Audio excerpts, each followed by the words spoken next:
Welcome to the Build Your Web3 podcast. Today, I have my good friend Laurisha. She is the founder at CryptoFilma.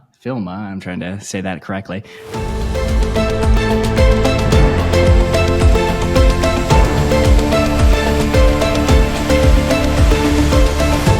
Real quick, give us a background into yourself, how you got into this world of Web3 marketing.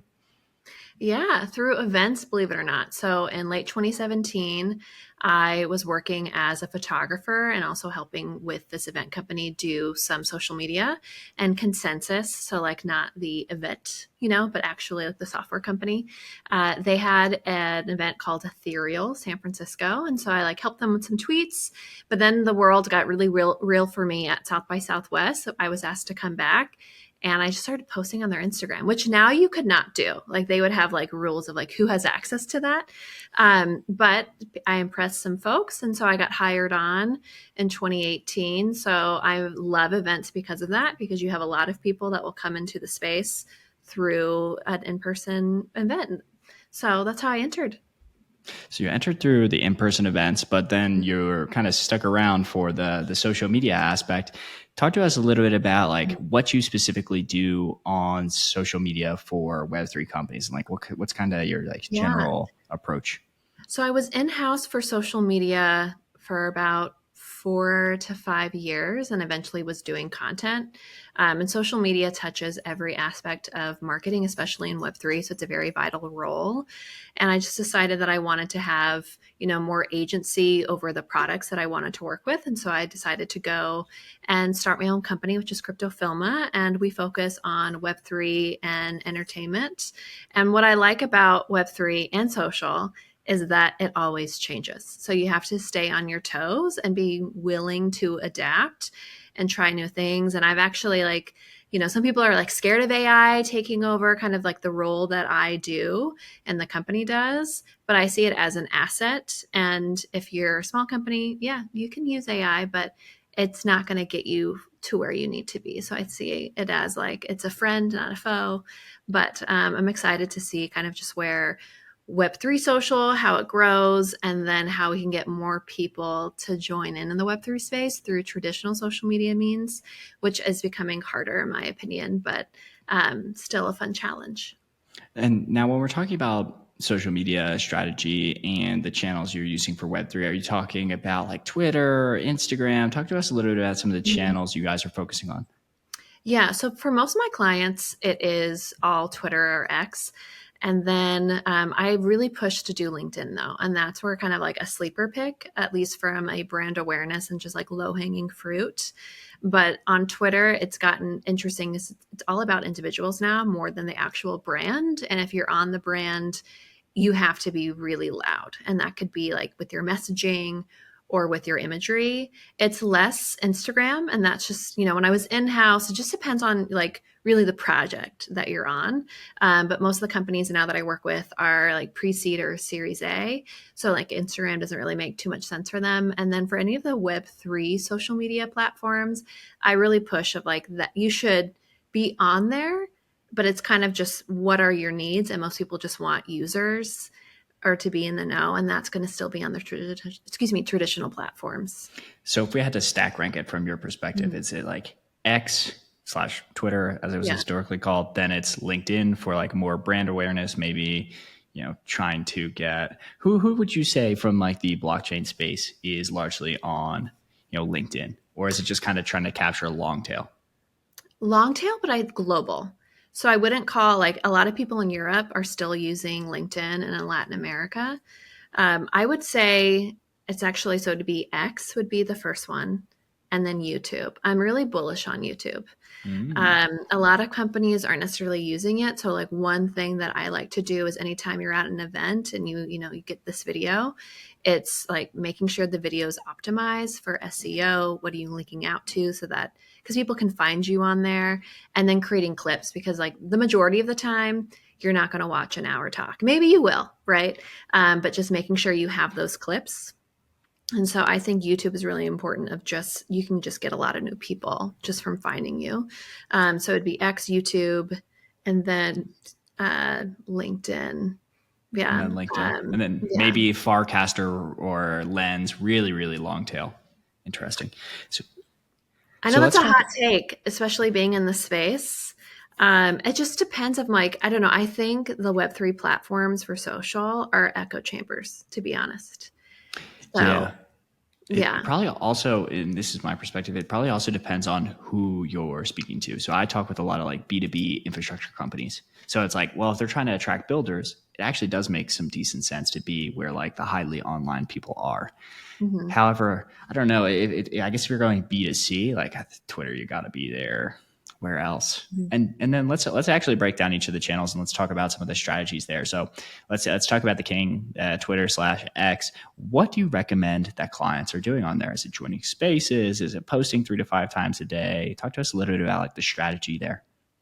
Yeah, I'm always about high quality posts. And even before I give any strategy, I like to do an audit of just saying like what has performed best for them, looking at their competitors, and then I give a strategy. But overall, I would say you have to lean away from like a copy and paste model because I think sometimes you will like use, and there's a lot of good AI platforms that kind of get you started, but you have to like make it specific, make it a little bit pithy, and then having a good image. And so a lot of that now is you're going to see motion graphics. So less video, which can be expensive, but motion graphics, there's a lot of good templates that you can use. So a lot of companies use that for announcements, and then getting a lot of co-marketing. So like being on Telegram and like telling your partners, hey, we have this announcement.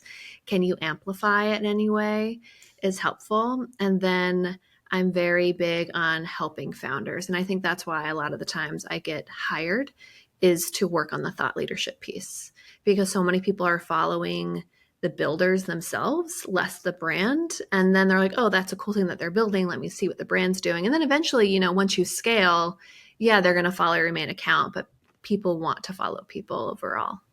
Yeah. So let's talk about a few different aspects of that. So we talked about the motion graphics. Now, for people that are unfamiliar with what that really means, is that like a GIF? Is it like a short video? Is it like an animated, partnership announcement like Pith, New Mhm. Chain, Algorand? Yeah, it's like a short, like 10 seconds. Think 10 seconds of like you have some movement. It could be like a background, but it's not super sophisticated. So maybe like it would be this plant that's like a little bit moving, and Mhm. then it would be like we're this company and X company are working together, and that's the motion graphic, which traditionally you could just do like an X, like I call it like partnership logo, and you could post that, but that's not as interesting. And so motion graphics, I do think if you're doing a big launch, especially if you're a product, you should actually showcase what the product looks like. And you can take, like screen recordings with that, or you can add some animation on top of it. But that's going to take having an editor to help you. And so like that's sometimes where CryptoFilma is hired is for these kind of product videos, or even if they're internal that they're showing their board of it, just you need to see a product in action. And then for events, it's like the recap videos are always like really fun and nice. So I do think overall you have to be visual, on like Twitter, either you need to be visual or I don't want to say controversial, but like very bold, so that people either want to reshare or they're going to respond, and it just helps you in the algorithm to be seen. Well, actually, I would say controversial is probably in vogue right now. Do you have Mhm. a particular take on maybe like the intern movement that kind of spun out of maybe Monad and has kind of proliferated across many different products? Yeah, I'm actually for the intern movement because it provides a channel for you to have fun and to follow and to be up to date. It kind of reminds me back in the day with Reddit of you would kind of have these accounts that were always like very bullish on whatever like layer one you were working on. At least this is what I used to do. And so it's never coming from the actual company account, but it's just like this big fan.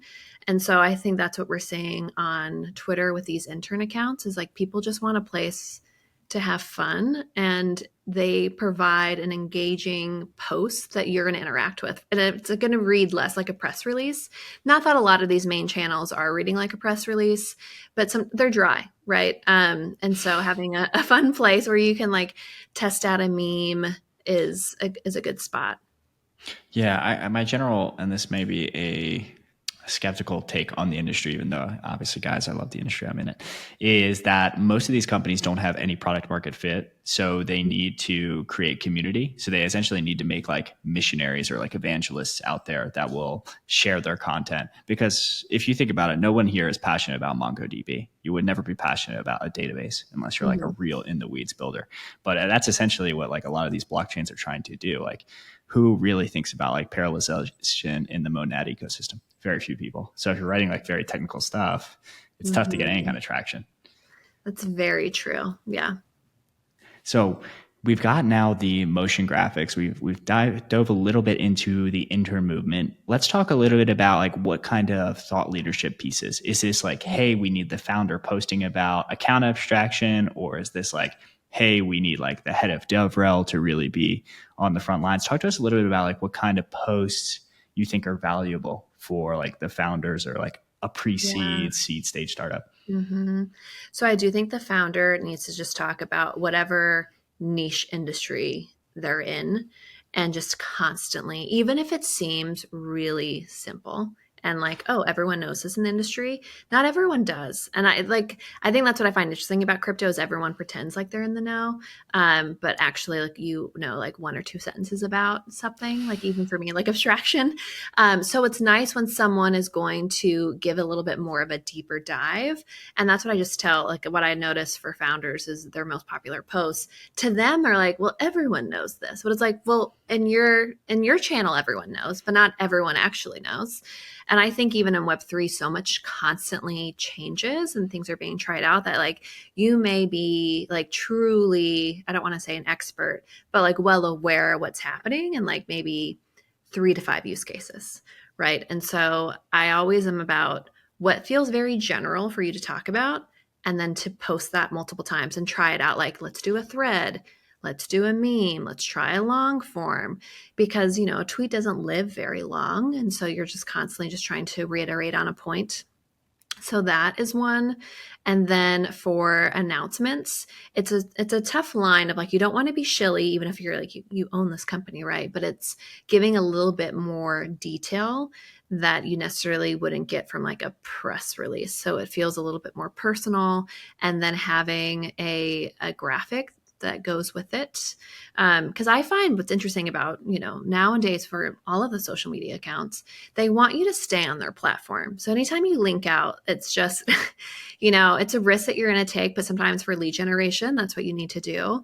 So for founders, it's like keeping people on Twitter, but they're still staying aware. Where sometimes on the brand account, because you do need to get that lead generation, you're going to have to put a link somewhere.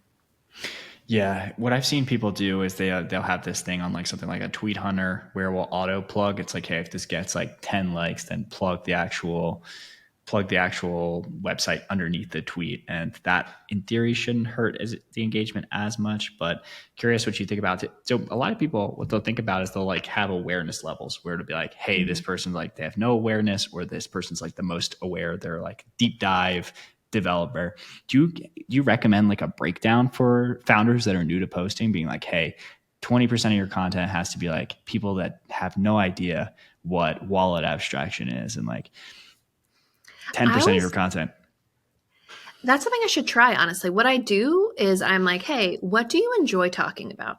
Hmm. Because then I know they're going to want to be engaged and they're going to answer any of the comments. Otherwise, they're like, I'll just like post it. So I'm really big on like, what do you like to post about? And then from like knowing from either the marketer or like chief strategy officer, like what are the business goals? Because then we have to hit those too. And that is typically how I operate, and I treat it like an interview, kind of what we're doing here. I've noticed because a lot of founders are so busy that I just get like 10 to 15 minutes, and it's like, hey, what's on your mind today? We get that, and then I look to see what people are talking about in the space, and just try to get the conversation going. Or a lot of the times for founders, they have already talked on main stages, and it's just taking some of their top points because people don't watch the full video to then share those. And I think it's nice for them because it's less work. And sometimes I get told like, as a founder, you're making so many decisions a day. If you could just make it easy for them, that's the key. So But that's an interesting point of view that I might start taking from you, Jax, of like the breakdown.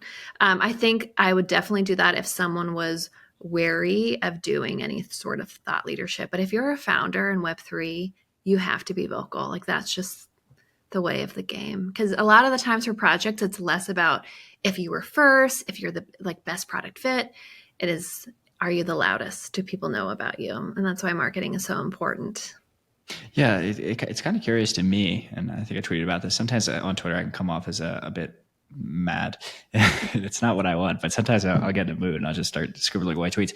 Is that like really a lot of Twitter, a lot of crypto is just marketing, but it seems like many companies are like hesitant to actually invest in marketing itself because they feel like it's like a bit dirty. I find this from people that come from more of the engineering background, but I don't know if you've seen this yourself.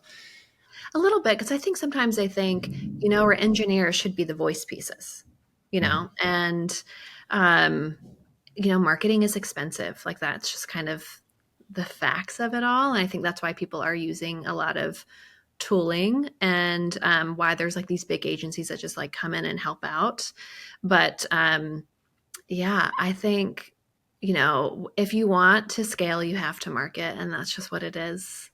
And I think what's interesting is a lot of companies, they focus on social on their website, but then like, how are you Mhm. getting leads on your website? A lot of people forget about PR. And I think sometimes, and this is what I've even noticed being in social, you get put into these comms buckets because it's like you are the mouthpiece of the company. You don't have someone doing PR. And so you have to be very loud on multiple accounts, sometimes for founders on the main account.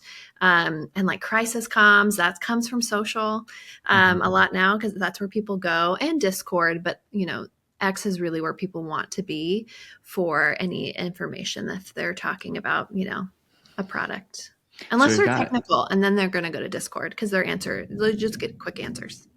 So we've got the writing part of Twitter down. Do you recommend spaces for people? Do you recommend, or you're just like, hey, the founder's got so many things to worry about. Maybe have like a head of growth on there. Yeah, I think founders just are so busy that to be on a space, it needs to be with a top tier partner. Otherwise, I think you could have on, like you said, chief of growth, maybe a CTO. I think DevRel is great. To me, DevRel is like the unspoken hero for so many projects because they're doing the work, they're keeping people educated, they're the mouthpiece, they're putting together all the educational material. So I love giving them a space, like literal, like an X space, and just like space for them just to grow because they're vital to whatever project they're on. And then talk to us. Do you feel any sort of way about like Twitter ads? Some people are for them. Some people are like very anti ads in Web3. Do you use them at all, or? I'm very particular about ads. I think they are good if you're trying to amplify something that's already done well organically. Mm. Then that feels like less like pushy to me. But I mean, ads. I've done ads on Reddit, which I actually think are fine. Um, yeah, I think it depends on what your project is, if you are going to run an ad or not. What I do think is if you like kind of these working with podcasts or like newsletters, like Bankless, you can you get an ad on there. That to me feels very like on point and right. Of just you're hitting the right audience. People already know they're going to be like sponsored posts, so that's okay. Yeah, that makes complete sense to me. And then I remember talking with the chief of growth of Shardium, and I actually put us in touch about newsletters. One thing I noticed because I audit a lot of company sites is they'll drive traffic to the site. Maybe they click on their dApp, maybe they don't. But then no one seems to be collecting emails, and I don't know for what reason that is. I know. Well, I think it's because they have no one writing the emails. Yeah. So they're like, they can collect the email addresses, but who's going to write the content for them and create that funnel? But I'm with you. A newsletter, I'm very pro newsletter because it's so busy on social and on Discord and on Telegram to have like one spot that eventually I'll read, like maybe on a Saturday, of like what you're up to. So that to me is my sign of how serious is this company to scale, is if you have any form of kind of like a lead gen that's not just like come into Discord or follow our Twitter account.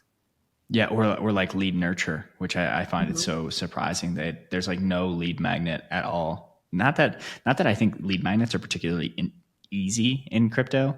I guess Mhm. you could have like five DeFi staking mistakes and how to fix them. Something like that maybe would drive it. But I find the people from Consensus that previously worked at Consensus are very bullish on newsletters. I think it's just mostly because Consensus had It's a true. Yeah. And I'm a former Consensus employee, so it yeah. makes sense. So, okay, now we've gone through Twitter, we've gone through newsletter, we've even talked about ads. Talk to us a little bit about LinkedIn, because I think this is more unexplored territory for most people in Cryptolandia. Yeah. I do want to go back to newsletters real quick of Oh, why yeah, absolutely. people don't use them is so many people like to stay anonymous, right? Or they don't want to give away their data. And so a newsletter feels to them very anti of the crypto ethos You think overall. that's it? I think that's what it is. That like people just don't want to give that information out. But Coinbase does a great job with their newsletter. So eventually, and like if you are looking at any of these like creative content, like Bankless, and like I'm sure you have a newsletter, like Yeah, you we just do. have to have them. But going back to your question about LinkedIn, I think a lot of people don't use LinkedIn because they're like, our audience isn't there. And I totally agree with you that if you are a builder, it's probably not, right? And like that's where you should be using the Web3 platforms.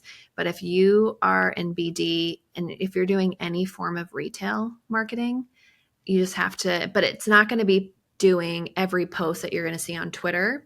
Like you're probably only going to post on LinkedIn maybe 3 to 5 times a month, Yeah. and it needs to be highly like visual with people. And so and they don't even have to be high quality videos. Like we could literally like take a selfie and like post that. People just want to see other humans. And then a lot of, I don't want to say educational content, but I don't, it's going to read very differently than what you're going to see on Twitter or X, just because, Well, yeah. give an example of like something you think would be relatively performant on LinkedIn, and feel free to use any of your like past clients as an example. Events are huge. So like any time of like, let's pretend you were at mainnet and then you had an event and you probably had a photographer. You can put those five, like you can create 5 videos of like, we were at an event talking about whatever our use case is and our latest win, and you can tag the partner, and that's what it is. So even in that one image, you're talking about like what we do and our latest win, even though the event could have been a happy hour and you didn't do anything except drink, but no one needs to know that. So they're just going to see the photos and then learn a little bit about you, that if they want to go to their website, they can. And what I find is employees, I know this is a little bit of like ageism, but employees that are 35 and above at a company, they're going to share more than LinkedIn, but they also have a very wide reach because they've been on LinkedIn for a long time. And so you're just getting you're expanding your reach overall. But if you're super technical, it may not matter unless, like I find a lot of Europeans are on LinkedIn. And so, or you have people that, I mean, it's very hard to be in this space if you don't want to be on Twitter. But some people, they just hate Elon Musk's and they just like are not going to do it. But I just don't think you would be successful. But I know some people that just are like, I don't like Twitter because of that. And Twitter has lost a lot of people, but luckily our industry has stayed. And so that's, to me, is always why it's going to be number one. But with LinkedIn, if you're doing retail, it's a good way just to get people to have credibility into crypto again. Because I think FTX, we were like already on the way. And then that just really brought us back, I think, probably like 4 years. So I think anything you can do to just establish that crypto is credible, it can be safe. Yes, you're going to have bad actors, but that's not everything, is good just for the space overall. And to get like that venture capital money and to get, more, I think, traditional, like, I mean, banking involved, it would also help. I know that's also controversial, but to me, I'm just like, I just want people to be comfortable to use crypto, because even when A16Z released like their report, the amount of people that still use crypto is pretty small. And I forget that. And because it's our bread and butter, but that's why I like LinkedIn. Yeah, it's very surprising how few people use it, but my thing, and again, I'll take a skeptical thing, is there's only been a few use cases of crypto that have actually like borne out and been helpful to like everyday people. One being like stable coins, another being like maybe like light amounts of DeFi. So unless people are doing like cross border payments a lot, which I do, it's sometimes tough to see the like the real like how does this improve my life. I often think like crypto, a lot of times we're just talking in like a little bit of a echo chamber, but we need to like make use cases that actually help like my mom. Yeah. And I think that's really a good point of like, it's not for every company to like be on LinkedIn or even for Instagram of like just lean very heavily into X and into KOLs on X. And I still am very bullish on YouTube though, because it's such a great way to learn about new projects. Yeah. Let's Yeah. talk about YouTube real quick, because when I always get a little surprised in the space, because you'll look at somebody like my friends over at the Roll Up, they run a pretty Mhm. successful media organization.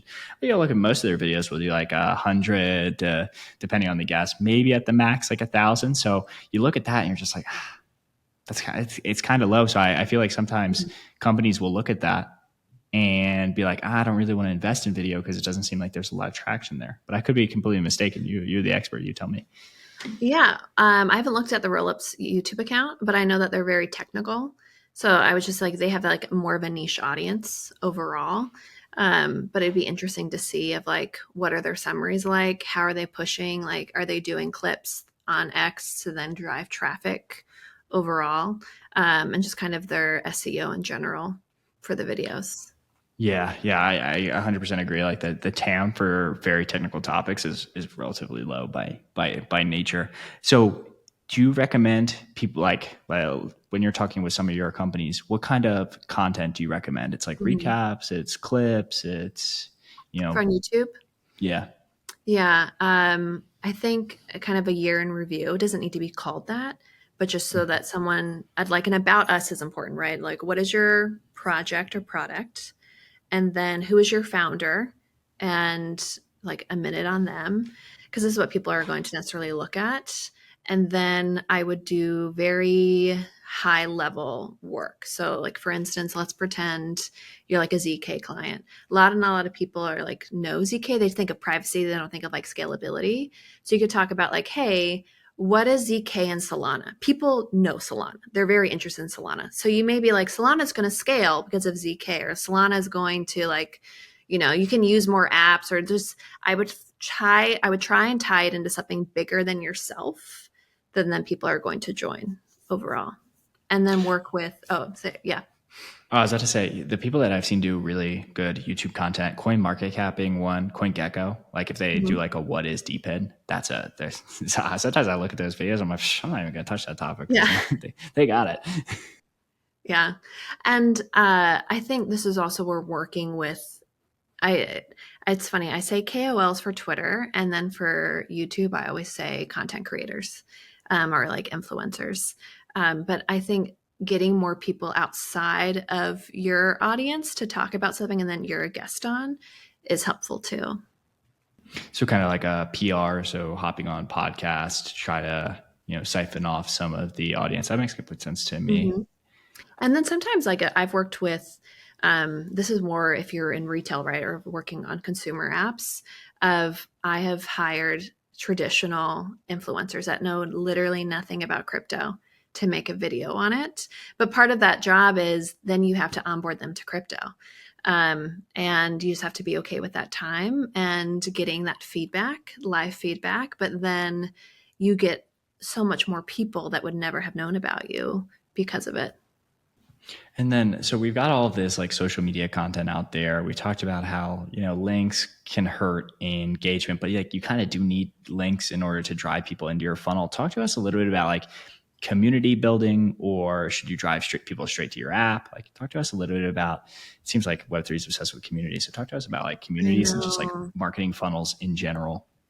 Yeah, typically if I'm doing social media content and I actually have control over the content calendar, or this is what I tell people in a strategy session, is like 3 out of 4 posts should not feel like a marketing post, right?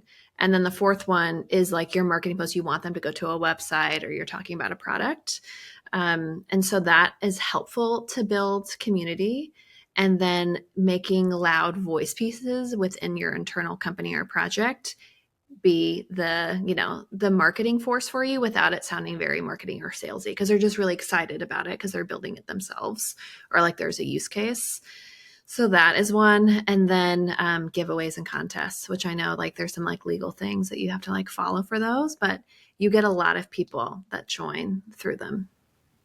Yeah, I guess the one tricky thing, and I remember talking with, I think it was the head of growth of X Plus, but he was saying that the difficulty many Web3 companies have is like you're trying to take Airdrop Hunter to like actual loyal community member, and it's always a very tricky thing. Like when you do giveaways, what's your general perspective on that? Is there a way like, hey, maybe someone came just for the free, $20 in USDC, and how do we actually make them stick around and be like interested in the community?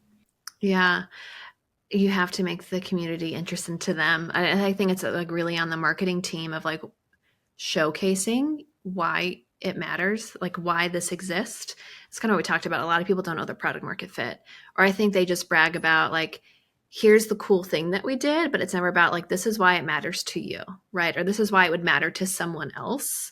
And so I'm okay with the like airdrop farmers because they provide so much noise that is kind of, I mean, it's not free because you've done so much work for it, but I've discovered some projects just from the farmer noise. And so that to me, they like serve a purpose, but then you can't have like, if that's 80% of your fake community, as I call it, then it's a problem. Um, yeah. So it's really, this is where I like in-person events. If you can connect, if you do them well, then you have someone that could come in and then they have a connection like with a builder, or they hear of like, oh, how are you using this? Oh, that's really cool. Then they have a personal connection to it. And I think that's what you have to push, but that's hard because events are expensive. Um, and so you have to have a strategy to do those. And I'm never like just sponsor because it's to sponsor, unless you're like, they're like, that's a whole nother topic of conversation is events and, how much they cost and how to make your bang for your buck. But I do think a personal connection could even be online, right? If there's someone in DevRel or a community manager that you find really interesting sharing stories, or you've learned a lot from them, that could be a way. But that's where it's like mostly on people. You can't just rely on like the one social media manager that has so many other jobs. Yeah. Well, now that you mentioned events, I know we touched on it earlier, but talk to us actually a little bit about like who should be doing events and like should they be a sponsor? Should they try to get a booth? What stages do you think that's right at? Yeah, if you are a pre-seed, I would just tag on to whatever like partner that you could be with. They're just so expensive. And then if you are a Series A, I would focus on maybe like one or two like big events a year. I think hackathon houses are really nice because it is a way, like we said, to develop a personal relationship overall. I'm all about for any stage of a company, you should have a plan and like your goals. And like so many people, they don't have KPIs when they go to events. They're just like, hey, we need to be in the know. This is an event where people are going to be.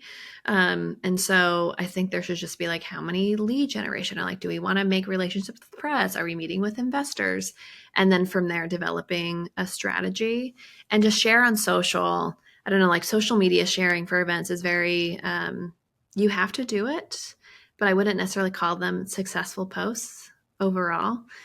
I think it's better of, like Telegram. I don't, it's like, it's so personal because there's so many side events now compared to the main event. So I think this is where you have to like really rely on your like people that are your partners to kind of help you get people into the door. Yeah, interesting. You mentioned the KPI aspect. So, like, let's actually think about some KPIs that would be nice for like events. Is it, hey, if someone's working a booth or at an event, we need to get like 20 intros, or what kind of KPIs do Mhm. you think are helpful for events? Yeah. I always do look at during an event time the social media metrics. Was there a bump during this? That because that just means like they could see a sign, they could have heard a speaker, and then they're just like, perusing. So that is one. This is my controversial take on swag. I think you should do something to get the swag. So Buy that could in. be, yeah, either like I've done this. It wasn't Breakpoint. There was like a Solana side thing in New York City, and I wanted to get their socks, and I had to do something on Phantom. And so I did. And so it was very minimal, right? They're like their wallet. But then I got socks from it. Like it didn't cost anything, but I appreciated that like you have to do something. But now then I was like beforehand, to be honest, I didn't even have Phantom. I was already there. And I'm like, so now I have to like download Phantom and like create a, that whole thing. But I like that because then you're kind of dog fooding your product, or it's like, hey, if you have a newsletter, and hopefully you do, like just join our newsletter. Because the thing is, like, people can unsubscribe if they want to, and I take no offense to that. But it's just, I think that's a way to get KPIs is lead gen, social media, and yeah, those are probably the main two right now. You could also get it's hard because you can't like put necessarily a number to it, but like how many relationships you're building with press, because so much either you can pay for press or you can develop relationships with journalists and like actually have real news to share. And then because like I've seen that, like you could have a tweet and it makes, let's pretend you're doing an announcement, your tweet thread could be like maybe 500,000, but as soon as you get like Cointelegraph to write about it, that jumps all the way up, at least on social listening, to like 10 million, because it's just their reach, right? And like how many people are like reading that article and then they're resharing it. So to me, it's like events are a great way to build relationships with press, just so that when you're ready to have an announcement, it's not like just like begging, because like they get so many cold emails. You don't want to be that person. Yeah. Actually, guys keep sending me cold emails. I probably get like a PR email per day at least. Really? Even if there's not an event coming up. Yeah, it's pretty crazy. I must be on like Waxman's and like Mm, a bunch of 3Scribe or whatever however you pronounce all these ones. I must be on yeah. like some of their mailing lists. Is like easy to get interview. I must be like gold star, easy gold. That's Because when right. I was You first probably started, would like if someone like took you out of like to dinner or like grabbed a drink or like, oh, I like listened to your podcast. Like that probably means oh, I'd more than love a cold that. email. Yeah. Yeah, absolutely. I think people are just they find it tough to get to Medellin. Like the past two major conferences have been in Asia, and it's like, guys, I can't afford I to go out there. Not know. yet, not Yeah. yet. But I'm actually going to take I'm going to take the opposite viewpoint as you. So Okay. Lorenzo gave me this water bottle, and I was drinking out of a Lorenzo water bottle. Free publicity for the past like 100 episodes, and I was just like, wow, that's the best investment Lorenzo's ever made. And Ah, so what I would say is instead of making a lot of swag, make something that has a very high utility, like a metal water bottle that somebody's actually going to use. Like there's a bunch of shirts I just give to Goodwill immediately. So like maybe there's some homeless person in Medellin that's wearing the Lorenzo shirt, but if it has something that has good utility, but I agree, make someone do something for it, like sign up for your newsletter. Because like worst case, what they're going to unsubscribe. Best case, they're yeah. in your lead nurture sequence till the end of time. Yeah. I agree with you on like high quality swag though. That will make all the High quality difference. swag. Give me a good sweatshirt. A good sweatshirt I will wear. My girlfriend will be wearing it. Yeah. Everyone will have that. Like that's what we need. Just quit it with the cheap stuff. But hey, I know you've been incredibly Mhm. gracious with your time. Talk to people where they can find you, Mhm. what kind of services you're providing, so that they can reach out. Yeah. So CryptoFilma provides content services. And so that's everything from like thought leadership to video to like a content calendar for your social media, and then some light PR overall, because PR is very traditional PR is very expensive. So for like the smaller companies, it's just like overwhelming. They don't have 20 grand to devote to it every month, especially if you don't have news coming out. So we kind of are there to be this in between so that you're still building momentum so that when you need to scale, you're ready to do that. And you can find us online. So CryptoFilma, crypto and then Filma, FILMA.com. And then my social media handle is Laurisha YC. And I am, I'm really excited to like work with projects of all sizes And I take a very creative approach. So my background is actually in filmmaking. And so that's why I'm like very personable and very highly visual. And so anyone on the team is also like that, because it's just Web3 in order to grow needs better storytelling overall. And so that's kind of how we differentiate ourselves. Absolutely. Well, everyone go get in touch and let's continue building the future of Web3.